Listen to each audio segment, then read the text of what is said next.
నిన్న ఎవరో మాట్లాడుతా కూడా మెప్మాది కూడా మాట్లాడారు.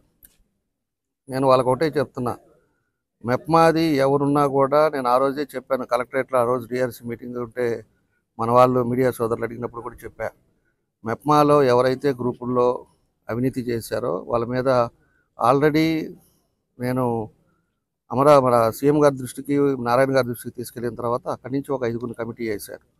వాళ్ళు ఎంక్వైరీ స్టార్ట్ చేశారు.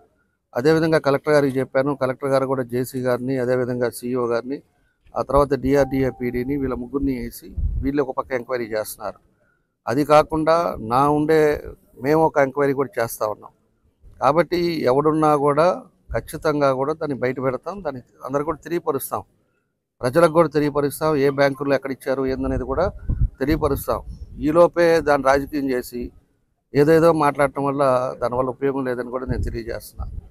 పాత గవర్నమెంట్ వాళ్ళు ఇంకొక మాట కూడా అన్నారు, కొంతమంది వచ్చి ఇప్పుడు కూటమిలో చేరారు, ఈరోజు సిట్ ఏమైంది, లేకపోతే వాళ్ళ మెప్మాలు అప్పుడు జరిగిన అవినీతి ఏం చేస్తారన్నారు. అప్పుడుది కూడా చూస్తున్నాం. పాత 5 సంవత్సరాలది ఇప్పుడుండే 16 నెలలది కూడా తీస్తున్నాం. అప్పుడు ఎవడున్నారు సరే దాన్ని కూడా అందరి ముందే తెలియపరుస్తాం. అందరూ ఎవరెవరు ఇన్వాల్వ్మెంట్ ఉందో చెప్తాం. దాని ప్రకారంగా అధికారులు ఉంటే సస్పెండ్ చేస్తాం.